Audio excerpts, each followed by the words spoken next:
Wendy Peffercorn. Very overrated, by the way, right? No. She was so hot. All right, well, we'll find out. There will be a review, and we will be reviewing the hotness of Wendy Peffercorn now. We're going to judge you. Hey there. Things had just gotten weirdly nostalgic on the New Heights podcast, and I'm not talking touchdowns or Grammy speeches. Travis Kelce just confessed a major childhood crush, and oh boy, the internet might combust. Picture this: a red swimsuit, matching lipstick, white cat eye sunglasses, and a blonde bombshell straight out of 1993. Yep, Travis is still swooning over Wendy freakin Peffercorn from the Sandlot. Like, bro has a serious preference. So on the latest episode of his podcast with brother Jason Kelce, who by the way is the human version of Are You Sure She's Hot Though, Travis launched into a passionate defense of lifeguard Wendy's undeniable hotness. Jason tried to rain on the nostalgic thirst parade, throwing out some overrated shade, but Travis was having none of it. Homeboy basically doubled down and said Wendy was the OG dime, and if you rewatch the movie now, she still slaps. Jason, doing what older brothers do best, poked fun, saying Wendy only looked good because she was literally the only woman in the movie who wasn't a mom or a catcher. Fair point, but Travis wasn't backing down. It was clear he's been harboring this Peffercorn passion since he was like, 10? Adorable or unhinged? You decide. Here's where things get extra spicy though. Fans couldn't help but notice that Wendy's whole look, blonde hair, bold red lips, white sunnies, is suspiciously similar to a certain Miss Taylor Swift. Coincidence? The insiders are whispering not likely. Apparently our man Travis might just have a lifelong thing for women who look like they stepped out of a 90s teen dream sequence. Honestly, I'm not mad about it. Off the field, things are still going strong between the two lovebirds. Since Taylor wrapped her Eras tour, she's been chilling with Travis, hopping across cities, hanging with the Mahomes crew, and probably making him rewatch The Sandlot on loop. It's giving Lover Meets Little League, and somehow it works. And speaking of working, Taylor's concert-to-football game pipeline is apparently in full swing because guess what? The Kansas City Chiefs schedule just dropped like a surprise album, and Swifties are already plotting their next Arrowhead pilgrimage. We're officially in Season 3 of Taylor Takes the NFL, and honestly, someone give her a jersey and a headset because she's part of the coaching staff now. Word on the street is if Taylor sticks to her only home games rule like last season, she'll be front and center 9 times. That's 9 opportunities for Tay Voodoo to strike again, and 9 more games for Travis to pretend he didn't just check the stands mid-route. And let's be real, you just know she's going to be there for that Christmas Day game against the Broncos. It's giving Home Alone meets Red, and I'm obsessed. Now Nashville's shaking in its boots because the Chiefs are headed to Music City, and insiders are saying all eyes are on whether Queen T shows up for that Titans matchup. It is her hometown, and the last time she pulled up to a game, it looked like a Met Gala with touchdown dances. Expect bedazzled cowboy boots and possibly a live mashup of You Belong With Me during halftime. And let's not forget, Travis is entering his 13th season. 13th. Taylor's lucky number. Coincidence? The internet says absolutely not. Superstition or sorcery, Tay's presence apparently boosts the Chiefs' win rate, and fans have started calling it Tay Voodoo like she's some sparkly gridiron witch.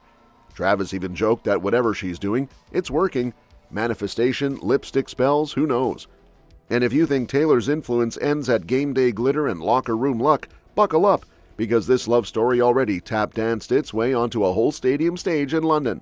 Yup, Travis was living every Swiftie's dream while also managing to not drop his girlfriend during a dramatic outfit change. Now that was pure talent. Apparently this whole thing started like most ridiculous, but genius ideas do, with a casual joke that turned into a full-blown Broadway moment.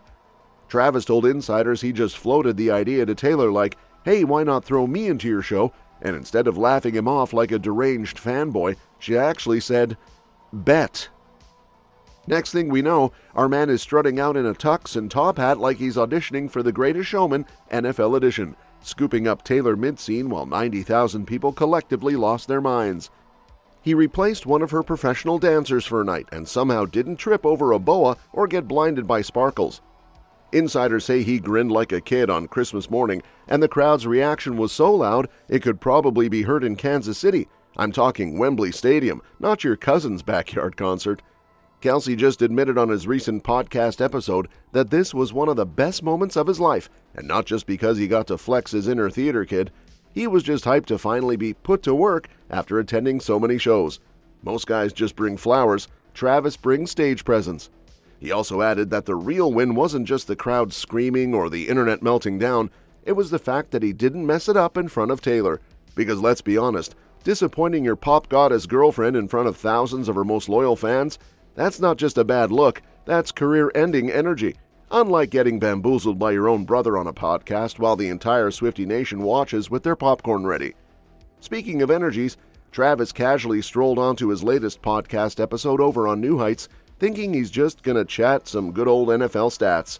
Enter Jason Kelce, who is now apparently the king of sneaky Swiftie sabotage. In the middle of tossing around numbers about which player played for the most teams, Jason casually drops a lucky number comment and boom, Travis blurts out 13 like a guy saying his girlfriend's name in his sleep. Cue the collective gasp of millions of fans who caught that little 13 nugget faster than a Black Friday deal at Sephora. Travis immediately knew he'd walked into a Swiftie trap. He looked at Jason like, "You did not just bait me with her favorite number." But Jason, sitting there with the smuggest mission accomplished face ever, like he'd just unlocked a bonus level in the game of brotherly trolling. The internet, of course, went full Sherlock mode, dissecting the moment like it was the Zapruder film. "He said 13, it's happening," cried the Swift talkers in glorious chaos. And let's not forget, this whole Kelsey-Swift saga actually started on this very podcast. Flashback to Travis sulking because he couldn't give Taylor a friendship bracelet with his digits. Now fast forward, and he's globe-trotting with her, meeting koalas in Australia, sipping cocktails in Singapore, and stage crashing in London like it's no big deal.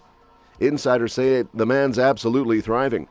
He's turning podcast episodes into fan frenzy festivals, casually name-dropping his pop goddess Boo, and calling international Eras Tour stops fun little trips, and the rest of us can't even get a text back. Meanwhile, Travis might also be hinting at wedding bells like it's a Hallmark movie with $1 billion budget, which, let's be real, is the whole cherry on top in the entire situation. Travis pulls up to Amazon's Upfront Summit, all chill with a blazer on, but underneath, a shirt that depicts a wedding cake and screams M-A-R. Yep, that's it. Just M-A-R. And naturally, the internet went full FBI mode. Is it married? Marriage? Marnie? Who knows, but Swifties have already planned the bachelorette party, booked the venue, and drafted a seating chart just in case. Insiders say it wasn't just a shirt, it was the shirt. Why else would the man who usually shows up in bedazzled bomber jackets suddenly go minimalist and mysterious? And wedding cake of all things. Coincidence? Please.